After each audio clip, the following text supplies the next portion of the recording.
What if the person you just humiliated, the person you treated like trash, was the one person who could destroy your entire world with a single word? Before we dive into this insane story of secrets and revenge, smash that like button and subscribe to Beat Stories so you never miss a mind-blowing tale. Now let's get into it. The air in the executive boardroom of Viridian Dynamics crackled with the kind of tension that only a $250 million deal can create. Sunlight streamed through the panoramic windows of the Austin, Texas high-rise, glinting off the polished mahogany and the cold sweat beading on several foreheads. At the head of the table, Bryce Covington, the company's ferociously ambitious CFO, pointed a manicured finger at the financial projections on the massive screen. "Westfield's tech is our golden ticket," he declared, his voice a blade cutting through the nervous silence. "But their overhead is a boat anchor. All this woke nonsense, these diversity programs, they're bleeding millions a year. Pure waste. First order of business post-acquisition, we strip them to the bone." Just then, the heavy glass door hissed open. An old man, probably in his late 50s, pushed a grimy cleaning cart into the room. His graying salt and pepper hair was thin, his hands weathered, and his movements were slow, almost apologetic. He wore a drab, ill-fitting janitor's uniform that seemed to swallow his slight frame. This was Elias Vance. He kept his head down, his eyes fixed on the plush carpet, and began methodically emptying the small, elegant trash bins lining the wall, a ghost in the machine of high finance. Bryce paused, a cruel smirk spreading across his face. He gestured towards Elias with a flick of his wrist. "Speak of the devil. Gentlemen, a perfect example of non-essential personnel." A ripple of sycophantic laughter filled the room. Several executives eager to align with the CFO's power joined in. Bryce, emboldened, took it a step further. He got up and mimicked Elias's slightly stooped, shuffling walk, exaggerating it for comedic effect. "Look at him, probably got his PhD in mop bucket dynamics," Bryce crowed. "Maybe we should ask his opinion on our financial strategy. What do you say, Chief?" Elias didn't look up. He stood silently, his dignity a fragile, invisible shield against the barrage of mockery. He could feel the burn of their stares, the weight of their condescension. Catherine Reed, the CEO. A woman whose tailored suit was as sharp as her reputation, tapped her diamond-encrusted watch impatiently. "Bryce, that's enough. We're on a deadline to finalize the Westfield acquisition. This is a secure meeting." Her voice was ice. She turned to Elias, her expression devoid of any empathy. "We need this room sterilized of distractions. Clear out your trash and then clear out yourself." More laughter, sharper this time. Humiliation layered upon humiliation. Elias finally looked up. He gave a slow, deliberate nod, as if in compliance. He began to push his cart toward the door. The executives turned back to their discussion, dismissing him from their reality. But then he stopped. He reached not for the doorknob, but into the pocket of his shabby trousers, pulling out a sleek, modern smartphone. With a few taps on the screen, the financial projections on the boardroom display flickered and vanished.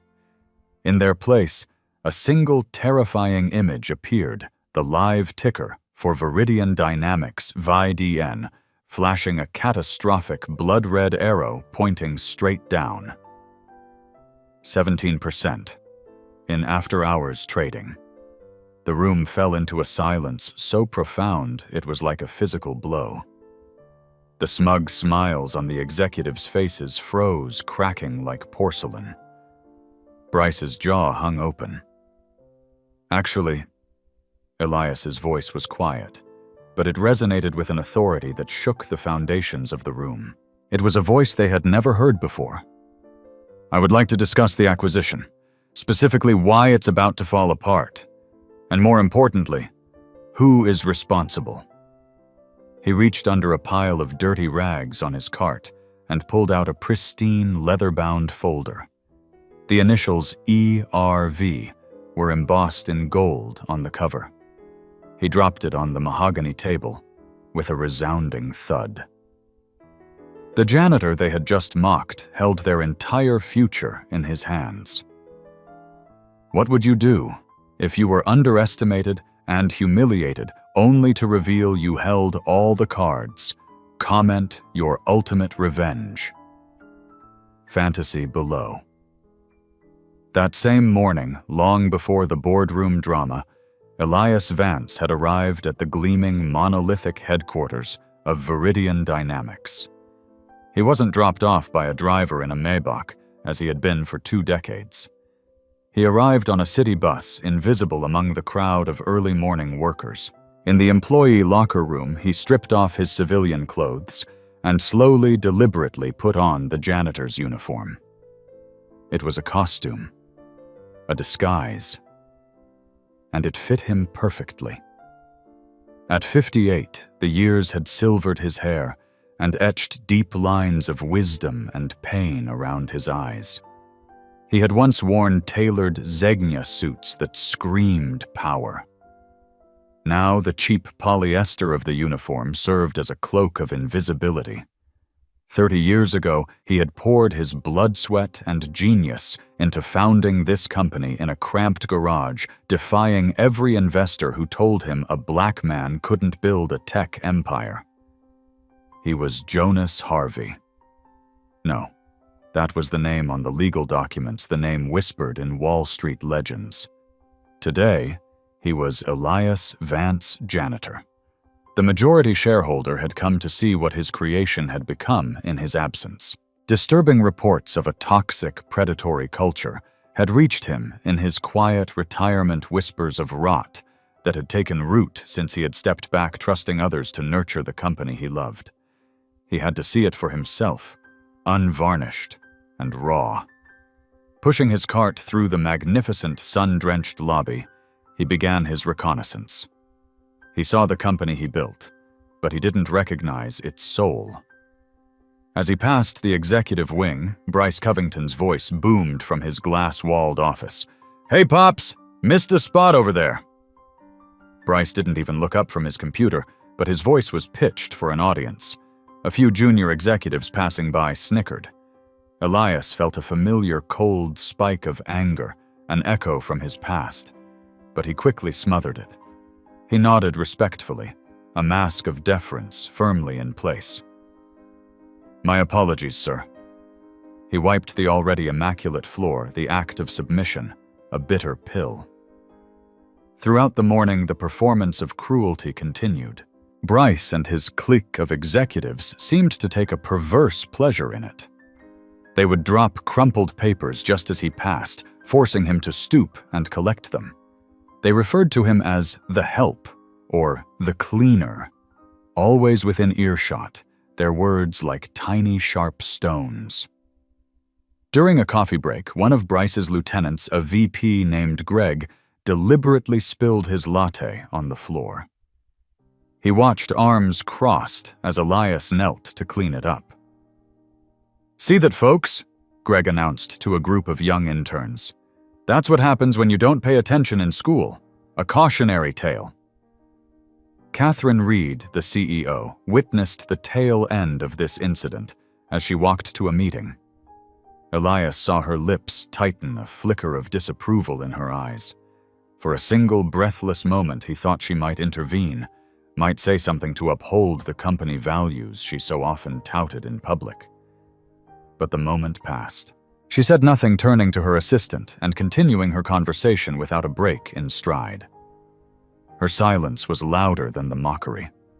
It was a silent endorsement, a signal that this behavior was acceptable as long as it didn't disrupt the flow of business. Lunchtime. Elias positioned himself near the executive dining area, emptying bins, his presence so unassuming he was effectively invisible. He was an urban camouflage expert. He listened as Bryce held court, his voice booming with arrogance. "Once we absorb Westfield, the first thing on the chopping block are those ridiculous inclusivity and diversity programs," Bryce announced to a chorus of appreciative nods. That woke nonsense is a drain on our profits. Their minority hiring quotas, their LGBTQ plus affinity groups, gone. Day 1. Catherine sat at the same table. Elias watched her closely. She shifted uncomfortably in her high-backed chair, delicately pushing a piece of arugula around her plate. She raised no objection. She offered no counterpoint. She was a silent partner to the dismantling of the very principles the company was supposedly built on. From across the room, another pair of eyes watched the scene with a cold, calculating fury. Isabella Rossi, the Director of Human Resources. Her dark eyes, usually warm and expressive, were narrowed slits of contempt. She typed something rapidly into her tablet, her knuckles white. Her gaze lifted and found Elias's. It was a brief, intense connection. Her eyes were sharp, questioning, as if she was trying to solve a puzzle. She sensed something was off, that this was no ordinary janitor. He held her gaze for a split second, his own expression an unreadable mask before he turned away. But in that fraction of a second, a silent understanding had been forged. He knew he had found a potential ally. Elias slipped into the cool, silent sanctuary of an empty stairwell. The smell of bleach and disinfectant was a comfort. He pulled out a second phone, a secure encrypted device. He dialed a single number. "Eleanor," he said, his voice instantly transformed. The deferential, subservient tone was gone, replaced by the crisp, authoritative command of a titan of industry. It was the voice of Jonas Harvey. "It's worse than we thought. Much worse. Prepare the documents. All of them. Emergency board action. It's time." The afternoon sun blazed through the floor-to-ceiling windows of the 40th floor boardroom. 12 executives, the supposed brain trust of Viridian Dynamics, were gathered around the polished mahogany table, their faces illuminated by the glow of laptops and the massive projection screen. Elias entered a shadow, pushing his cart, keeping his head down as he began his methodical circuit of the room, emptying the waste bins one by one. Westfield's technology is solid, but their valuation is inflated by at least 18%, Bryce was saying, gesturing to a complex web of financial charts. A major factor is their social spending. Their diversity and inclusion initiatives alone cost them nearly $3 million annually. Pure, unadulterated waste. That will be the first thing we eliminate post-acquisition. Catherine Reed nodded thoughtfully. Their customer base is notoriously loyal to their corporate values, Bryce. We should consider the optics of the transition carefully. A sudden drastic change could trigger a backlash. Bryce dismissed her concern with a dismissive wave of his hand. Optics, Catherine, customers care about products, not politics. They'll complain on social media for a week, then they'll forget all about it by the next quarter. Loyalty is a function of price and quality, nothing more. Elias moved silently, a ghost cataloging every word, every smirk, every telling glance. He was a human recorder, absorbing the toxic atmosphere of the room. Bryce, in a petty display of dominance, crumpled up a piece of paper and deliberately dropped it on the floor, inches from the waste bin beside him. He smirked at a colleague who chuckled in appreciation. Our third-quarter projections. Bryce continued, completely oblivious, show an immediate 15% growth in profit margin once we streamline their bloated HR department and redundant, culturally focused positions. Elias reached down to pick up the crumpled paper. As he did, he accidentally bumped the back of Bryce's chair. It was like setting off a landmine. Jesus Christ! Bryce exploded, spinning around in his chair, his face flushing a furious mottled red. Can't you do anything right? This is why people like you push brooms for a living instead of making decisions that matter. The room plunged into a sudden awkward silence. The air crackled. Elias straightened up, the flush of shame and anger creeping up his neck, but he kept his expression neutral, his dignity a fortress. I apologize, sir. he said, his voice a quiet murmur. Catherine glanced at her watch again, a gesture of pure avoidance. Perhaps maintenance could return after our meeting has concluded. At the far end of the table, Isabella Rossi, the HR director, cleared her throat, her voice cutting through the tension. Perhaps we could show a little more respect to all our staff members. Our company values statement explicitly mentions HR should focus on real issues like our upcoming legal exposure in the patent dispute, not on the hurt feelings of the janitor. Bryce interrupted, his voice dripping with venom. We are discussing a $200 million acquisition, for God's sake. Get some perspective. Elias continued his rounds, now hyper-aware of every reaction. Some executives shifted uncomfortably, avoiding eye contact. Others smirked in solidarity with Bryce, enjoying the show. But most simply pretended nothing had happened. Their feigned ignorance was the worst response of all. It was the sterile, indifferent culture he had feared. As Bryce returned to his presentation feeling victorious, he was completely unaware that the janitor's eyes were scanning his financial projection. Elias Jonas Harvey. The man who had built this company on a foundation of shrewd financial modeling instantly caught 3 critical amateur errors in Bryce's numbers. They weren't typos, they were fundamental misunderstandings of Westfield's debt structure.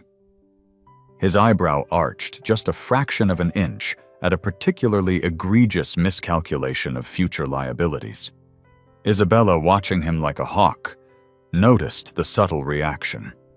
An ordinary maintenance worker wouldn't react to a P&L forecast. Her eyes narrowed thoughtfully, the pieces of the puzzle clicking into place.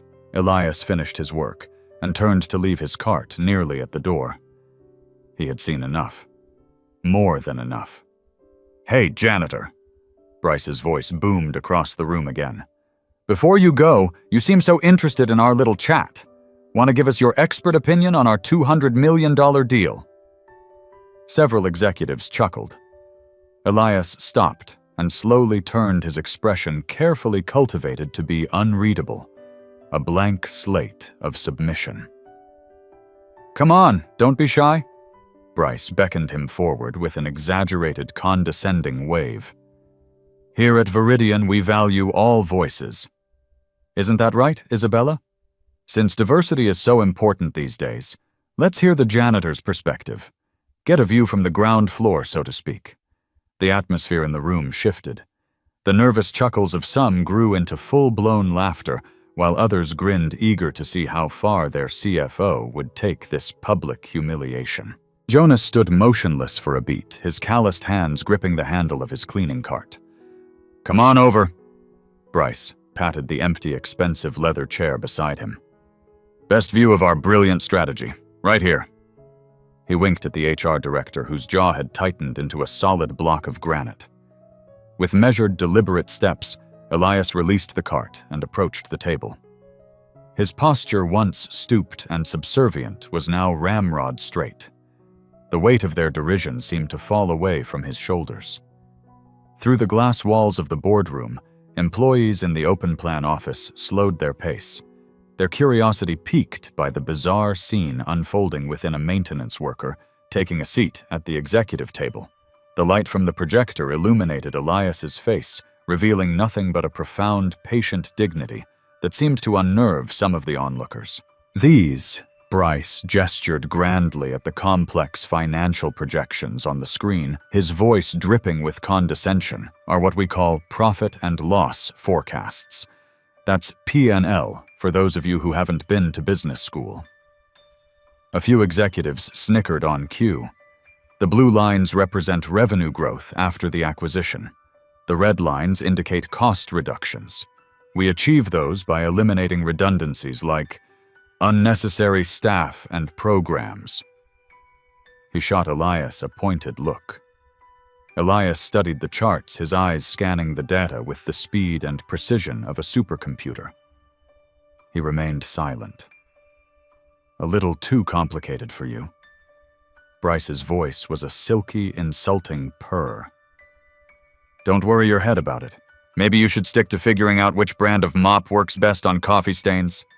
Catherine finally interjected a hint of annoyance in her tone. That's enough, Bryce. We really should continue with just having a little fun with our cleaning staff.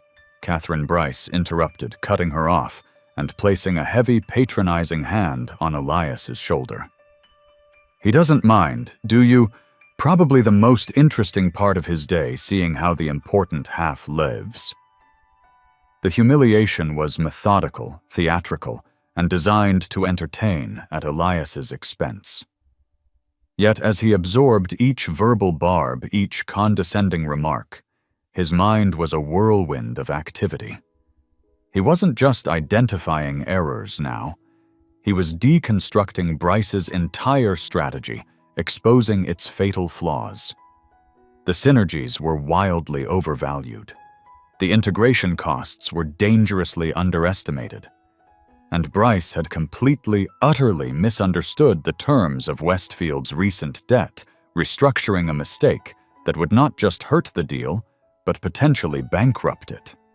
At her end of the table, Isabella Rossi was typing furiously into her tablet. To any casual observer, she was simply taking meeting notes. In reality, she was documenting every word, every insult, creating a time-stamped log of the abuse. Through the glass walls, Leo Martinez and another young analyst exchanged a glance of shared, pained discomfort.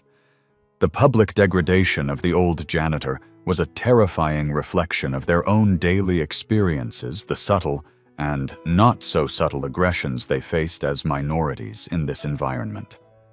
After enduring several minutes of this relentless mockery, Elias finally spoke. His voice was calm, clear, and carried a chilling precision.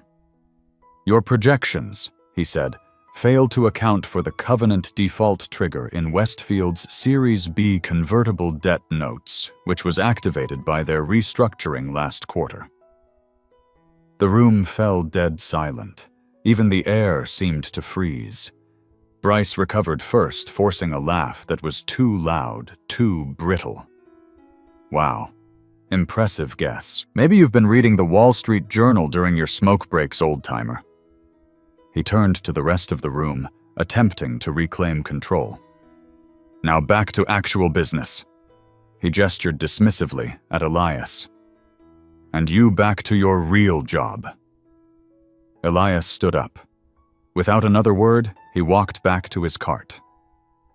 As he passed Isabella Rossi's chair, his hand moved in a swift, almost imperceptible motion. A small, heavy-stock business card slid from his fingers and landed silently in her open folder. Her eyes widened as she read the simple, elegant text embossed on it, Jonas Harvey. Founder, majority shareholder. Her fingers closed around the card, hiding it before anyone else could see. The utility closet door clicked shut behind Elias, plunging him into the cramped, dark sanctuary of mops, buckets, and the smell of industrial-strength cleaner. Here alone, his janitor's facade finally slipped. He leaned his forehead against the cool metal of the shelving, exhaling a long, ragged breath through clenched teeth. His hands, the same hands that had signed the incorporation papers for this multi-billion-dollar company, trembled with a rage he had not allowed himself to feel for a decade. He clenched them into tight, resolute fists. Memories, sharp and unwelcome, surfaced.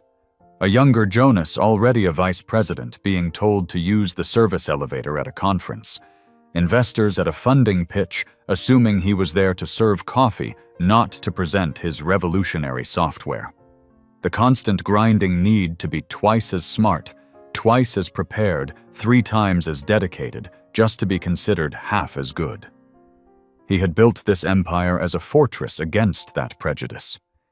He had stepped back, believing the culture of meritocracy he had established would evolve and thrive on its own.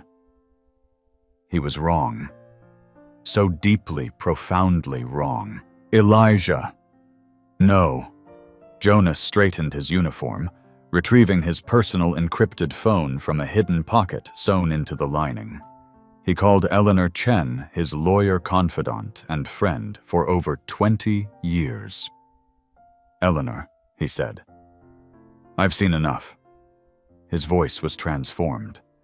It was the voice of command, of absolute authority, a voice that could move markets and build empires. It was the voice of a man who had been pushed too far. "Prepare for emergency board action. I want every discrimination report filed in the last 5 years on my desk by tomorrow morning. I want complete financial audits of Bryce Covington's department. And I want the succession plan, the real one." Jonas Eleanor's voice on the other end was filled with concern. "You promised you wouldn't interfere unless it was absolutely necessary.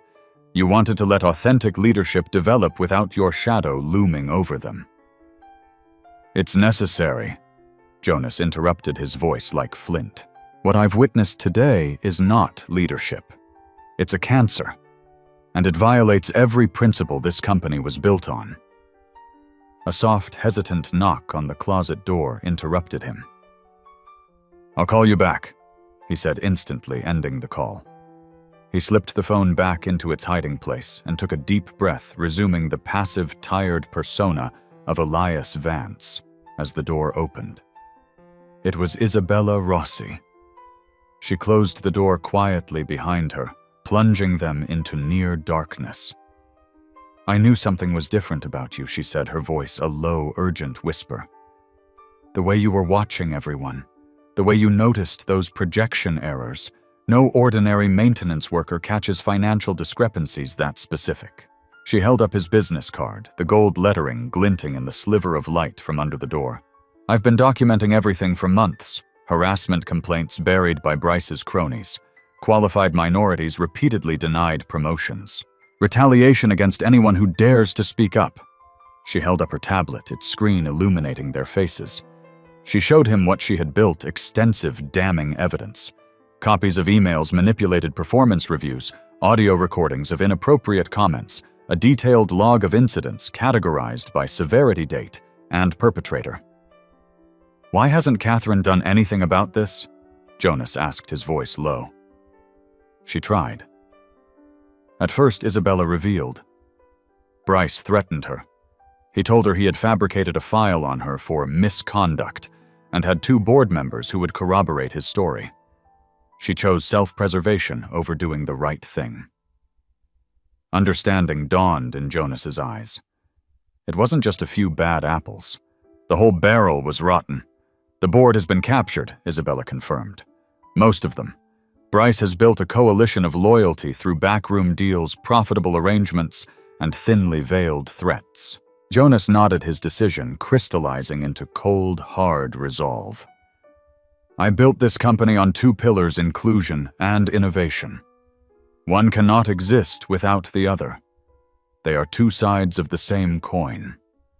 What I have seen today ends now." He turned to Isabella, the founder, looking at the one person who had kept the faith. "Gather your allies. Quietly. I will handle the rest." Across the building, Bryce Covington stalked into his sprawling corner office, a frown creasing his brow. That janitor. Something about him felt wrong. He seemed too sharp, too interested in the numbers. It was a loose thread he couldn't stop pulling at. He picked up his phone and called a colleague in a private security firm he kept on retainer. "I need a background check run on a man named Elias Vance," he said, keeping his voice low. "Mid to late 50s, black. Says he works for the cleaning service. Something feels off. Be discreet." In the parking garage, Jonas Harvey peeled off the drab janitor's uniform, revealing the impeccably tailored suit he wore underneath. As he slid into the driver's seat of his understated but powerful sedan, his phone buzzed. It was a message from his assistant, routed from another line.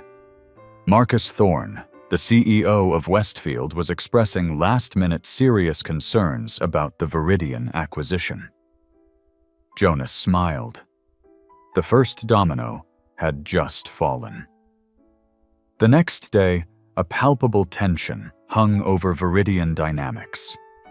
In the analytics department, James Wright, a brilliant young black analyst recently promoted from the data team, stared at his screen, his heart pounding. The synergy estimates in Bryce's acquisition model were not just optimistic. They were pure fantasy. He had to say something. Sir James began, his voice steady despite the adrenaline coursing through him as Bryce loomed over his desk. I've run the numbers 3 times.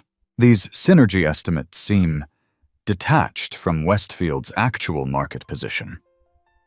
Bryce's face flushed a dangerous shade of crimson. Are you questioning my financial assessment, Wright? He snarled, his voice loud enough for the entire department to hear. I'm just highlighting potential risks, sir, James replied, holding his ground. Bryce snatched the report from James's hands, his eyes blazing. Maybe you should go back to the mailroom, or better yet, join the janitorial staff if you can't understand basic financials. Your promotion was clearly a mistake, another HR quota-filling exercise. Catherine Reed witnessed this brutal exchange from the entrance to the department. She stepped forward, her expression a mask of conflict. Let's try to stay professional, Bryce. The team is just doing its due diligence, she said, her voice weak, lacking any real conviction. Bryce shot her a look of pure contempt before dropping the report back on James's desk. Fix your understanding, Wright. Not my numbers, he spat before storming off. Catherine lingered for a moment, an awkward statue of indecisiveness, before retreating without another word to James. Meanwhile, Jonas, still in his janitor disguise, pushed his cart past a small, glass-walled conference room. Inside, Isabella was conducting a clandestine meeting. Jonas slowed his pace, pretending to polish a smudge on the glass. He could hear their voices hushed, but filled with a mix of fear and righteous anger. He told me my accent was too ethnic for client-facing calls. A marketing manager revealed, her voice trembling. My promotion was delayed 3 times, while my white male colleague with less experience and lower performance metrics was promoted ahead of me, added a senior software developer. Has anyone reported these incidents formally? Isabella asked, her fingers flying across her tablet. The group exchanged knowing, weary looks. The ones who did suddenly started getting scathing performance reviews, the developer explained. 2 of them were managed out of the company within 6 months. Across the building, Bryce was staring at his computer screen, reviewing security logs. His brow furrowed in confusion. He had called the cleaning contractor. They had no janitor named Elias Vance on their payroll. In fact, they had no one scheduled for the 40th floor at all yesterday. He grabbed his phone. Security, he whispered. I need you to locate an unauthorized individual in the building. Older black male maintenance uniform. Find him. Discreetly. In the employee break room, Jonas as Elias engaged a mid-level manager in casual conversation while refilling the paper towel dispenser. Heard some folks are a bit worried about this Westfield deal, he mentioned offhandedly. The manager glanced around nervously before leaning in. Between us, he whispered, their corporate culture is nothing like ours. Bryce's integration plan is going to be a disaster. It ignores all the significant compatibility issues. Jonas nodded sympathetically. Sounds like trouble brewing. If someone were to actually examine their diversity initiatives versus our track record side by side, the manager continued, clearly relieved to have an anonymous ear. They'd find some major red flags that could scare off their board. A seed had been planted. In her office, Catherine was pacing frantically, her phone pressed to her ear. Mr. Thorne, she said. Her voice strained. I assure you, our commitment to your company's values is absolute. What? What anonymous concerns? I don't understand.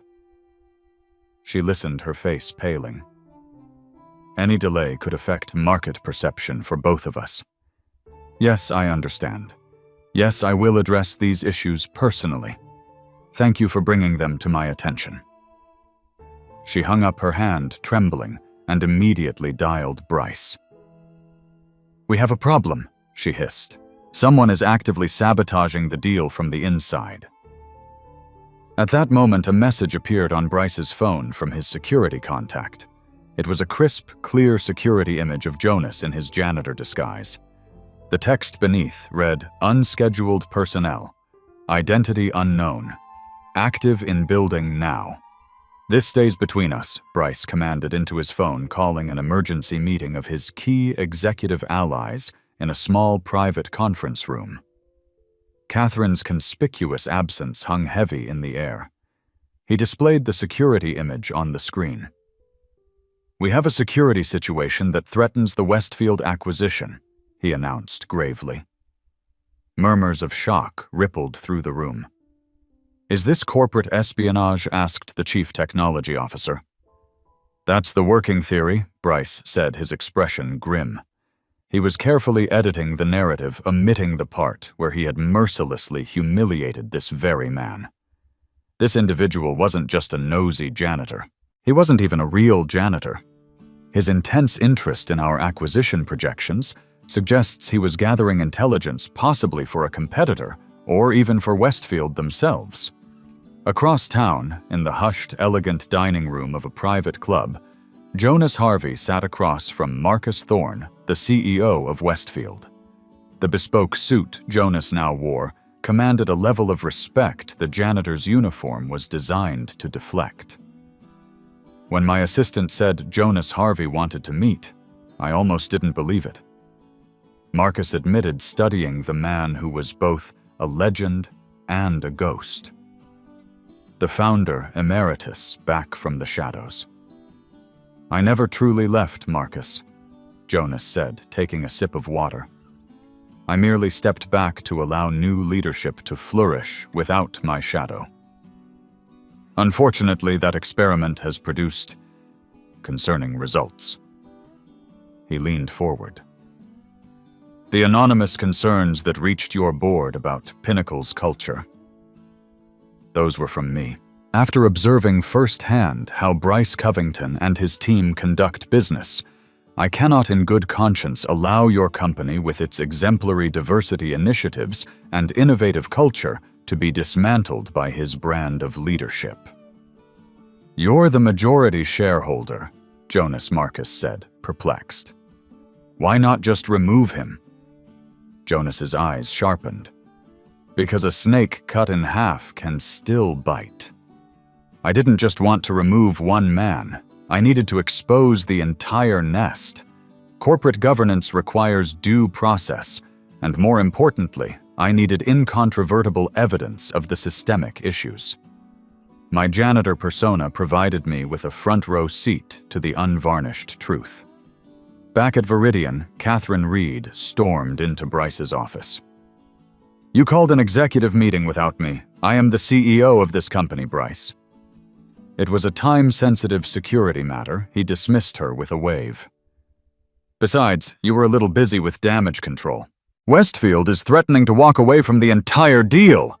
Catherine's voice rose, losing its usual composed edge. "Your behavior in that boardroom, Bryce. Humiliating staff. That maintenance worker, Bryce, scoffed. Please. Catherine, your soft-touch feelings-first approach is precisely why we're facing this resistance. Westfield will sign. They'll sign because they need our distribution channels more than we need their boutique operation." Catherine stood taller, a flicker of her old fire returning. "Your actions, your arrogance may have cost us everything. They will sign." Bryce repeated his voice, cold and menacing. "Now leave the security breach to me, while you go do your actual job and calm down the shareholders." In a conference room on a lower floor, Isabella Rossi's secret coalition was growing. "We now have testimonials from 23 current employees and 17 former staff members who left specifically due to hostile work conditions," she announced, displaying a structured, deeply detailed report on her laptop.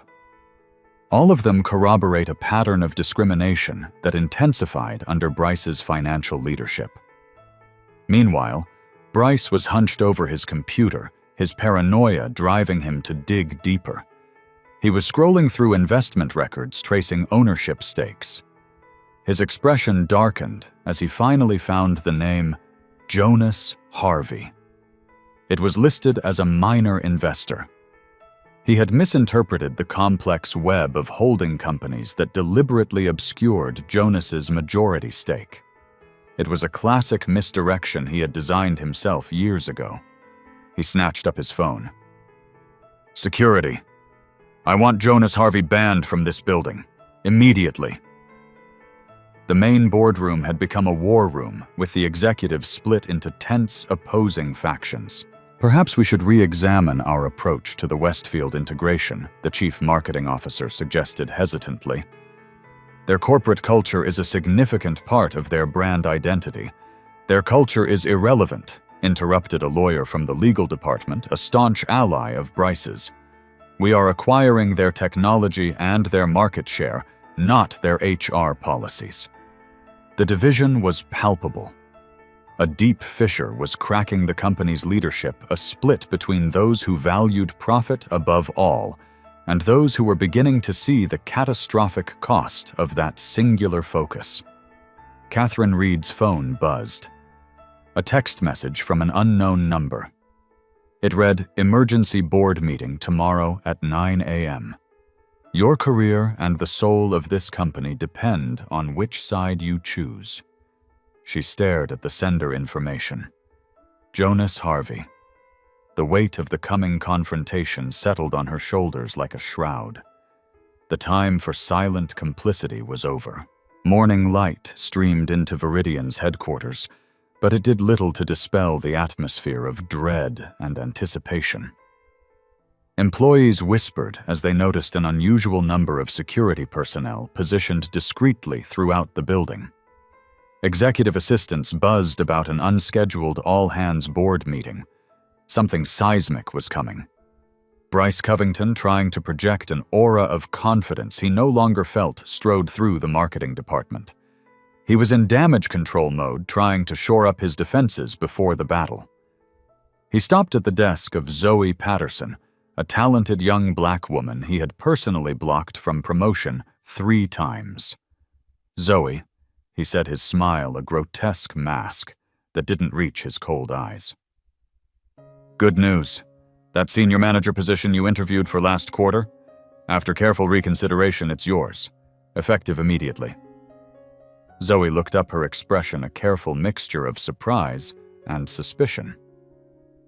"Thank you, sir.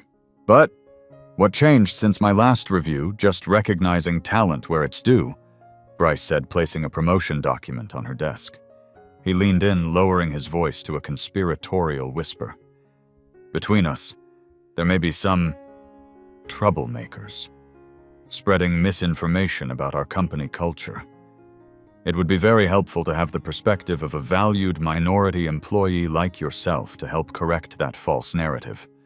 It was a bribe and a threat wrapped in a promotion."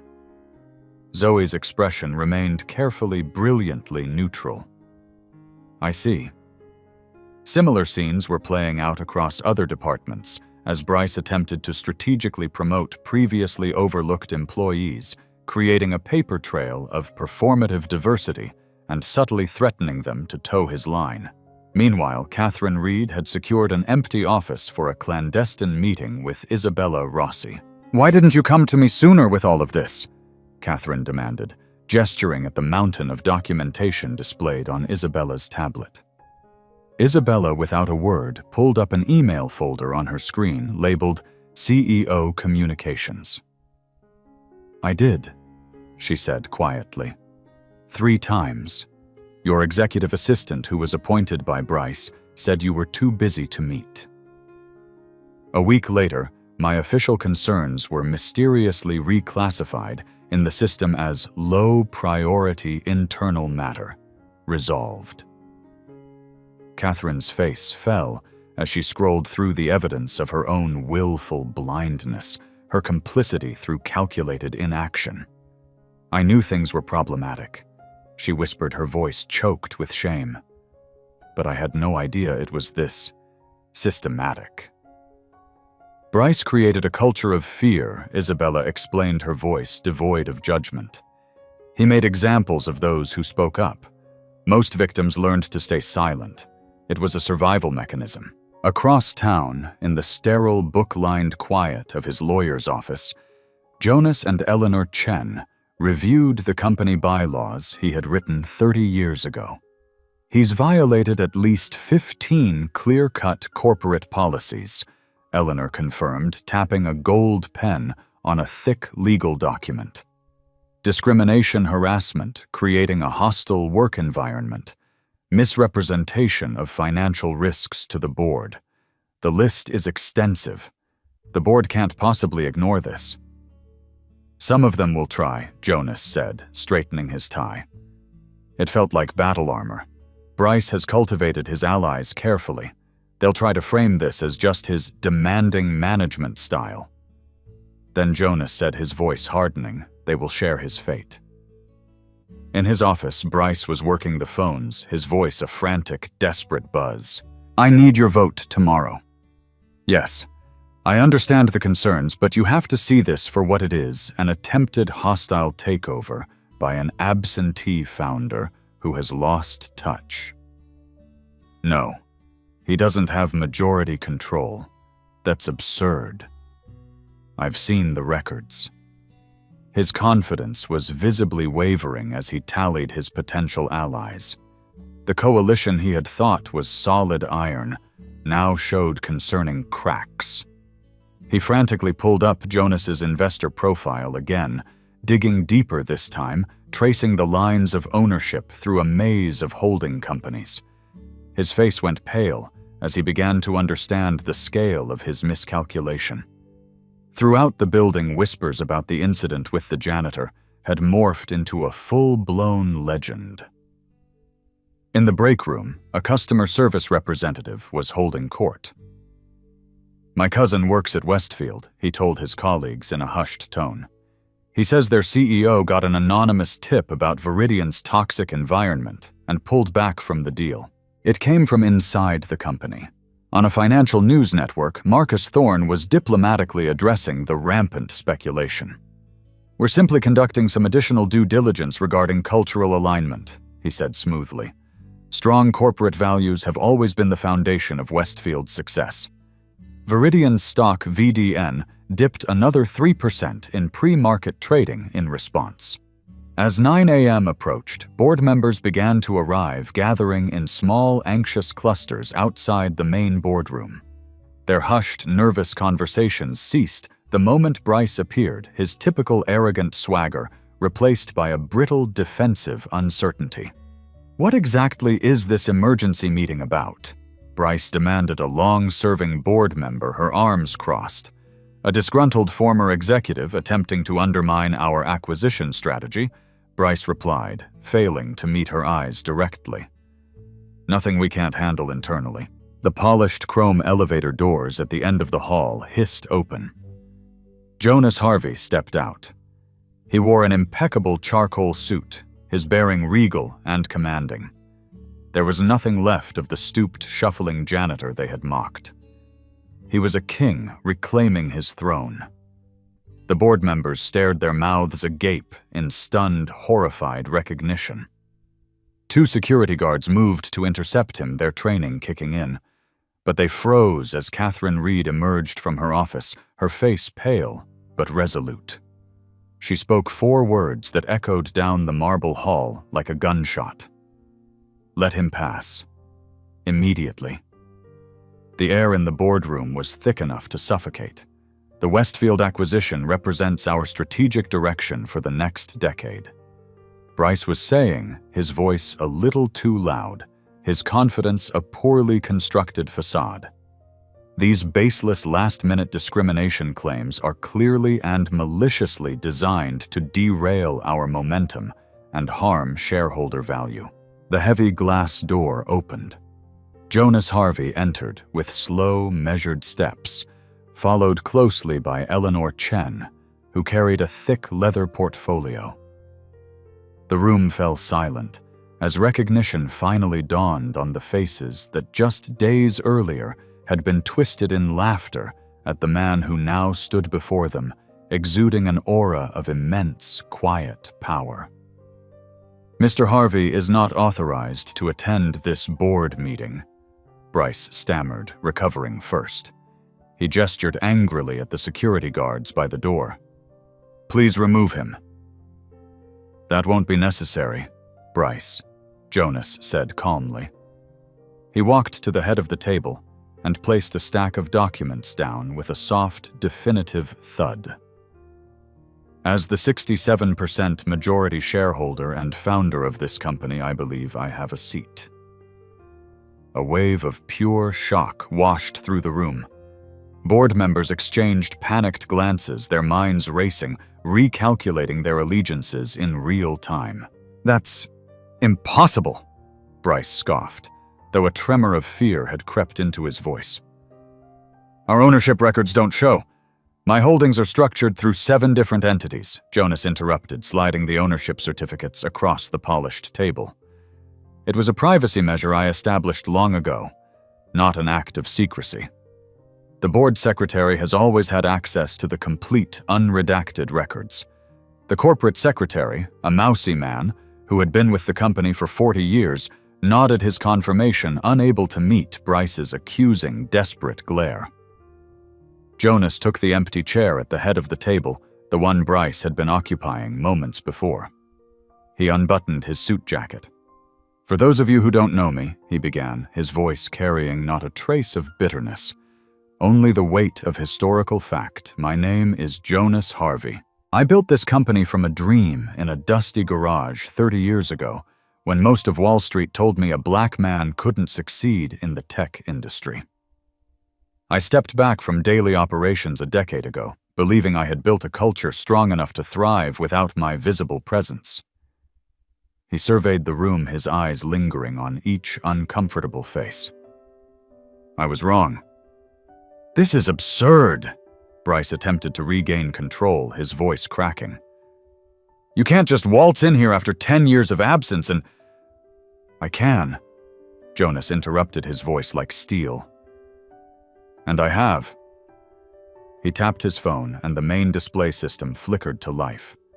A video began to play. It was security footage from that very room. The executives watched in horror as their own images appeared on screen, Richard mocking Jonas's walk, berating James Wright, explicitly stating his plans to dismantle Westfield's diversity initiatives. The camera zoomed in on their laughing, complicit faces. 3 days ago, I began an undercover evaluation of my own company, Jonas explained, as the damning footage played. What I witnessed was not a thriving culture, but a diseased one. A systematic dismantling of the very principles of inclusion and innovation that made this company successful in the first place. Isabella Rossi entered the room carrying a stack of folders and her tablet. "We have also compiled evidence from 78 separate incidents over the past 3 years," she announced, her voice clear and strong. She began distributing the materials to the stunned board members. These include sworn testimonials from current and former employees, internal communications revealing the deliberate suppression of our diversity programs, and a full statistical analysis showing systemic bias in our promotion and compensation patterns. The video conference screen at the end of the room lit up. Faces appeared, the faces of former employees ready to testify via live link. "I was told my natural hair was unprofessional for a client-facing role," stated a former marketing director. "After I raised concerns about my manager's offensive racial comments, my performance reviews suddenly and inexplicably declined," reported a senior developer who had been a rising star.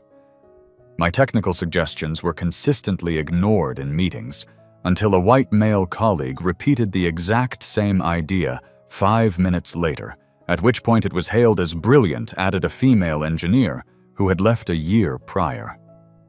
The evidence mounted an irrefutable, crushing avalanche of truth. Finally, all eyes turned to Catherine Reed. The CEO stood up slowly, her face a pale mask of regret. This was her moment of reckoning. She could choose to fight, to deny, to preserve her own position, or she could choose the truth. She faltered for a moment, then her spine straightened.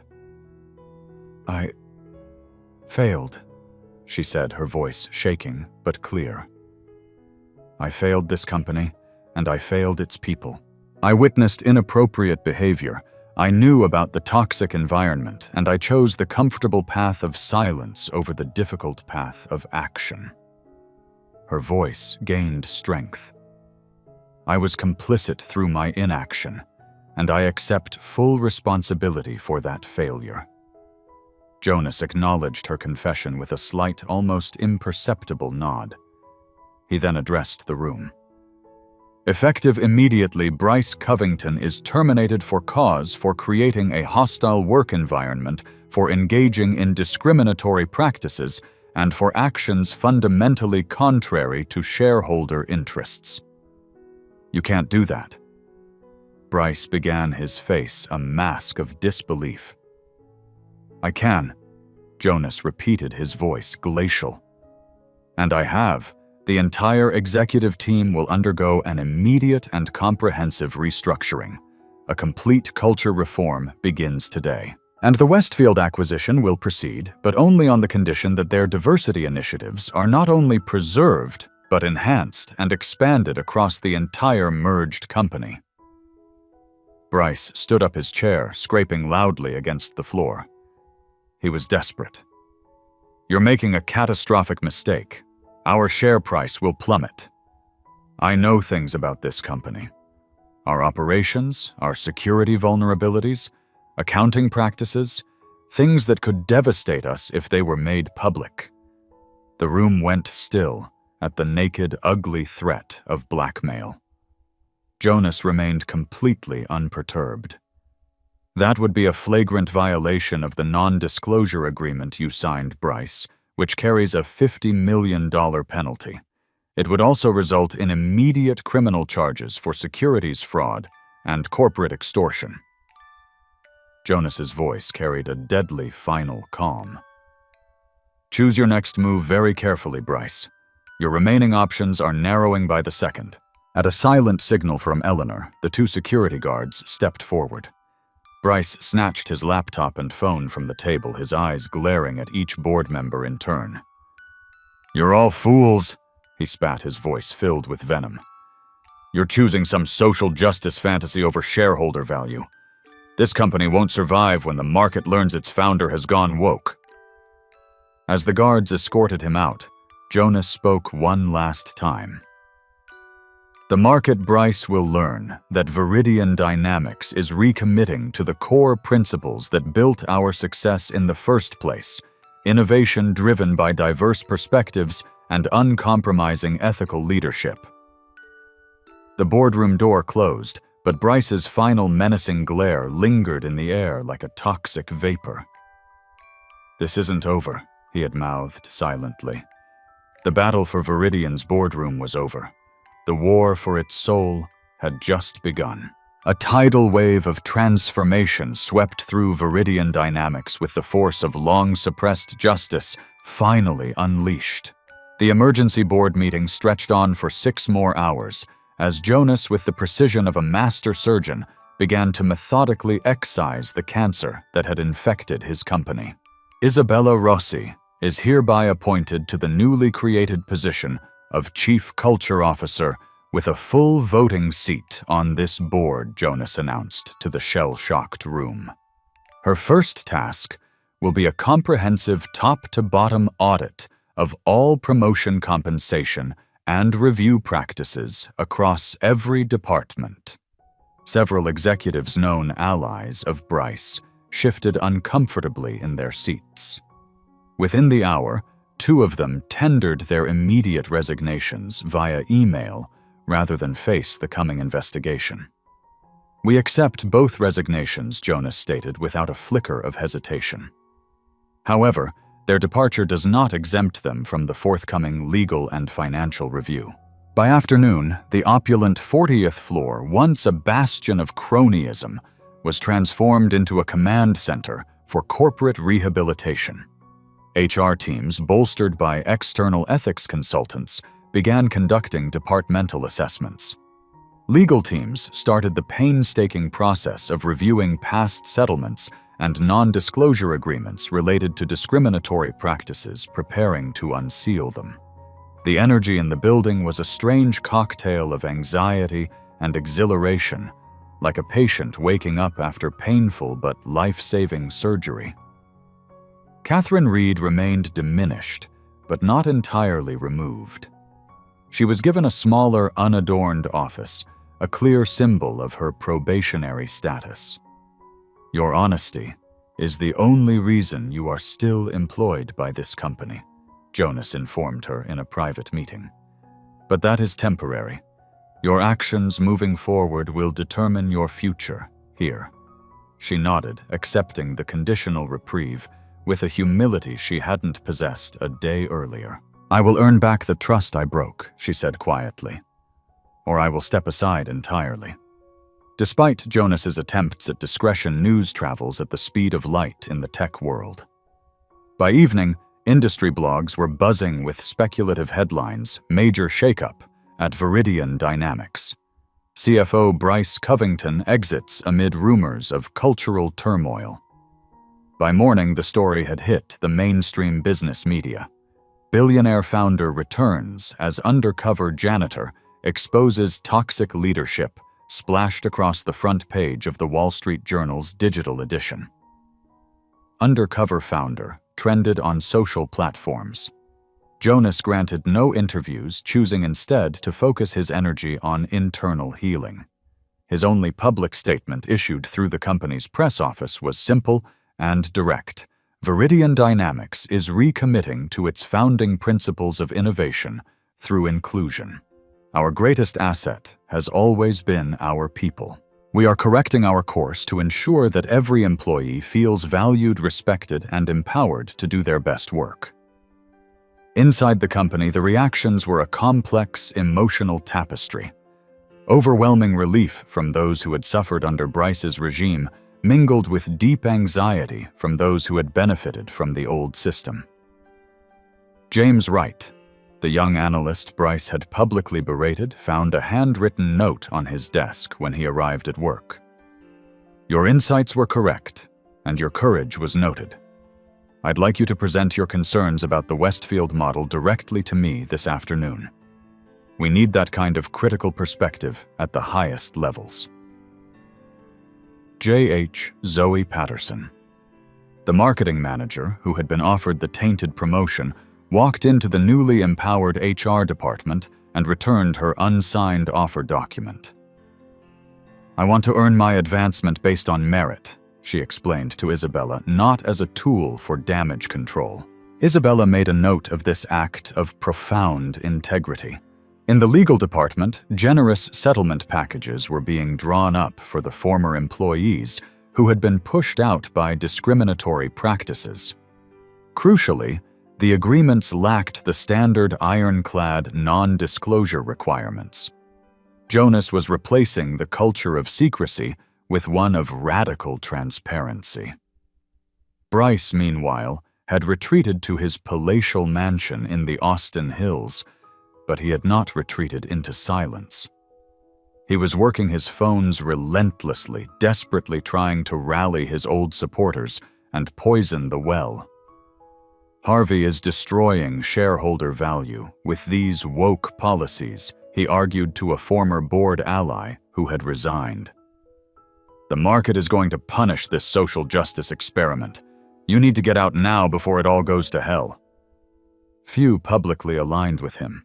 His toxicity had become radioactive, especially as more evidence leaked from inside Viridian began to paint a comprehensive and damning timeline of his institutional failures. Industry analysts, once his admirers, started questioning the long-term viability of other tech companies with similar win-at-all-costs cultures. A ripple effect was starting. Catherine Reed proved surprisingly valuable during the transition. Freed from Bryce's shadow, she provided candid, brutally honest assessments of the remaining executive team. Jenkins enabled Bryce's worst behaviors out of pure cowardice, she revealed. Williams consistently advocated for better practices, but was always overruled. Chen, in legal, objected once and had his budget slashed the following quarter as a warning. Jonas listened, separating the collaborators from the silenced. The daily market reports showed initial volatility. Viridian stock dropped another 7% in the first 2 days of the upheaval. But then it stabilized. Jonas published a detailed letter to shareholders outlining his vision not in the language of social justice, but in the cold, hard language of capitalism. An inclusive culture is not a charitable endeavor. It is a direct correlate to superior innovation outcomes and sustainable long-term growth. We are correcting our course not out of sentiment, but to align with empirical best practices and our own founding values, which created our initial market dominance. Major institutional investors, after private briefings with Jonas, that detailed the massive legal and reputational liability risks Bryce's leadership had created, signaled their support. Addressing these issues proactively is a sign of strong governance, a major pension fund manager noted in a public statement.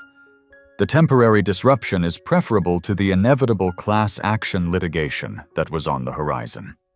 Marcus Thorne, the Westfield CEO, arrived in person for the acquisition renegotiations. He sat across from Jonas in the very same boardroom where Elias the janitor had been mocked just days before. "Your undercover approach was unorthodox," Jonas Marcus observed, with a wry smile, but undeniably effective. "Sometimes genuine transformation requires first-hand understanding," Jonas responded. "Our companies share a fundamental belief that a healthy culture is the engine of innovation, a value Bryce Covington would have destroyed. The acquisition should enhance those values, not eliminate them." They restructured the deal. The new agreement didn't just preserve Westfield's diversity initiatives, it expanded them across the entire merged company. It included quantifiable inclusion metrics directly tied to all senior executive compensation. Accountability was now built directly into the financial governance of the new Viridian Westfield entity. Physical spaces began to transform alongside policies. The restricted access executive floor was opened up, its frosted glass walls replaced with clear ones, creating literal transparency. Isabella launched new, fully anonymous reporting systems with independent external oversight. The company's long-neglected employee resource groups received formal recognition and significant funding. Jonas established a permanent corporate culture review board comprised of a mix of senior executives and junior-level employees, all with equal voting power on matters of workplace policy. "Hierarchy has its value for operational efficiency," he explained in a company-wide town hall. "But toxic culture flourishes when power is allowed to concentrate without accountability from every level of the organization." Catherine Reed testified fully and honestly in the internal proceedings against Bryce and his enablers, providing crucial documentation of his threats and manipulations. He created an ecosystem where complicity became the path of least resistance, she acknowledged publicly. "I failed by choosing that path." 3 weeks into the transformation, a funny thing happened. Market analysts at Goldman Sachs and Morgan Stanley upgraded Viridian's stock from a hold to a buy, citing significantly reduced legal exposure and improved long-term innovation potential. The stock not only recovered its losses, but added 2% of new growth. Culture, it turned out, was a commodity the market could value after all. Former employees, talented engineers, and marketers who had been driven out began to return, bringing valuable skills and experiences they had gained at competitors. The exodus of talent under Bryce was our greatest invisible cost, Jonas noted during an executive meeting. Their return is the first most powerful signal of our recovery. On a rain-slicked evening, 6 weeks after the boardroom confrontation, a security camera in a neighboring office building captured crisp, clear footage of Bryce Covington entering the headquarters of Viridian's largest competitor. He was meeting with their CEO. The footage was on Jonas's desk within an hour. He's offering them insider information, Eleanor Chen confirmed after activating their legal intelligence network, attempting to exchange our corporate secrets for a leadership position. Document everything Jonas instructed calmly.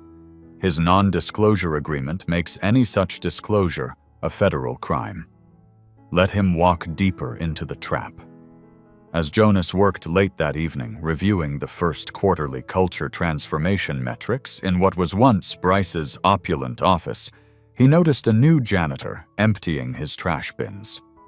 He was a young man, and Jonas, who had made it a point to review the files of all new hires, recognized him. A recent immigrant with a graduate degree in computer science. "The 40th floor is looking much better now, isn't it?" Jonas commented conversationally. The janitor looked up, surprised to be addressed directly by the man whose face was now on the cover of every business magazine. Yes, sir. Just doing my job, sir." Jonas smiled warmly. "Your resume mentions a master's in computer science from the University of Lagos. Any interest in our AI development department?" The young man's eyes widened in disbelief. "Absolutely, sir. But Human Resources told me there weren't any openings when I applied last month." "There are now," Jonas said, handing him a business card. "Call this number tomorrow morning. Ask for Isabella Rossi. Tell her I sent you." The battle for the soul of Viridian Dynamics had moved from the boardroom to the courtroom, or at least the closest thing the tech industry had to one. The California Tech Ethics Commission convened in a sunlit, modern chamber. Bryce Connell sat stiffly beside his high-priced attorney, projecting an air of indignant confidence that did little to hide the sweat beading at his temples. His strategy was clear: reframe everything. Discrimination was high standards. Hostile work environments were demanding leadership. Mr. Covington began Commissioner Ortega, her voice resonating with quiet authority. "How do you respond to these extensively documented incidents of creating a hostile work environment for your minority employees?" "These allegations represent a fundamental misunderstanding of my rigorous management style," Bryce replied smoothly, a well-rehearsed line. "I hold all employees, regardless of their background, to exceptionally high standards. That some individuals interpreted this as hostility reflects their own performance issues, not any discriminatory intent on my part." But the evidence presented methodically by Eleanor Chen was a rising tide that swamped his denials. Emails where Bryce explicitly directed hiring managers to find candidates with the right cultural fit, a well-known code for maintaining racial and social homogeneity. Text messages where he and his lieutenants mocked the company's diversity initiatives as quota filling for the perpetually offended. His former allies, the same executives who had laughed at his jokes and rubber-stamped his decisions, now distanced themselves with carefully worded non-committal testimony. None of them lied outright, but none of them defended him. They sacrificed him to save themselves. Richard's isolation became a palpable force in the room. The final devastating blow came from Catherine Reed. Mr. Covington explicitly threatened to fabricate misconduct allegations against me if I intervened in his treatment of employees. She stated, her voice clear and steady. He boasted that he had 2 board members who would corroborate any false accusations, effectively ensuring my termination if I challenged his authority. "That's absurd," Bryce interrupted his composure, finally cracking. She was the CEO. The ultimate responsibility was hers. His final defense strategy was a desperate appeal to the god he truly worshipped, Mammon. Every decision I made was to maximize financial performance for our shareholders, he insisted, his voice rising. That is my fiduciary responsibility. These so-called discriminatory practices were simply efficient business operations, stripped of unnecessary and costly social engineering. Then Jonas Harvey, who had observed the entire proceeding in silence, approached the witness table. He placed a thick bound report before the commissioners. This is a detailed analysis, Jonas explained calmly, comparing financial performance, innovation output, and talent retention across the top 50 tech companies correlated with their diversity and inclusion metrics. The data demonstrates conclusively that inclusive workplaces consistently and significantly outperform their homogeneous peers in every key metric of long-term market value. He turned his gaze directly to Bryce. Your practices didn't maximize shareholder value, Bryce. They actively damaged it while simultaneously creating staggering legal and reputational liability. You weren't a good businessman. You were a reckless one. Bryce's facade shattered. You've turned Viridian into a social justice experiment, he raged. The market will punish your weakness. The market has already rendered its verdict, Jonas responded evenly. Since your departure, Viridian stock has risen 12%, outperforming the entire tech sector by 7 points. The commissioner's verdict was swift and unanimous. They revoked Bryce Covington's executive certifications and referred the evidence to the district attorney for potential criminal investigation. As Bryce departed the building in disgrace, a pariah in the industry he once dominated, he nearly bumped into a young black man in a crisp suit who was entering for the afternoon session. "Excuse me," Bryce muttered, not making eye contact. "No problem?" Mr. Covington responded, James Wright, the former analyst whom Bryce had publicly humiliated. James paused, meeting Bryce's eyes with a look of calm resolve. "I'm here to testify about my experiences at Viridian this afternoon." Recognition followed by the bitter taste of utter defeat dawned in Bryce's eyes as James continued into the building, his head held high, ready to add his voice to the formal record of the systemic failure that had finally and permanently ended Bryce Covington's career. 3 months later, an unmarked manila envelope arrived on Jonas's desk. Inside was a data stick containing detailed, deeply troubling discrimination documentation from 5 other major tech companies. Tucked inside was a handwritten note from an anonymous source. This was never just about Viridian, was it? Keep fighting. The story you just witnessed is about more than one man's revenge. It's about a truth that echoes in workplaces everywhere. What is the true measure of a company's worth? Is it found in the cold, hard numbers of a quarterly report? Or is it found in the dignity, respect, and boundless potential of its people? Jonas Harvey's journey from founder to janitor to reformer teaches us that sometimes to see the truth, you have to be willing to give up your seat at the head of the table. You have to be willing to walk in the shoes of the people you lead, to feel what they feel, to see the world from the ground floor up. His greatest act of leadership wasn't founding a billion-dollar company. It was having the courage to become invisible within it, to save its soul. Have you ever witnessed workplace discrimination, big or small? Have you ever felt like a James Wright or a Zoe Patterson? Your talent overlooked and your voice silenced. Your story is important. Share your thoughts in the comments below, because shining a light on these issues is the first step toward change. Remember, diversity isn't a compliance checkbox or a charitable act. It is a strategic advantage. An inclusive culture is an engine of innovation.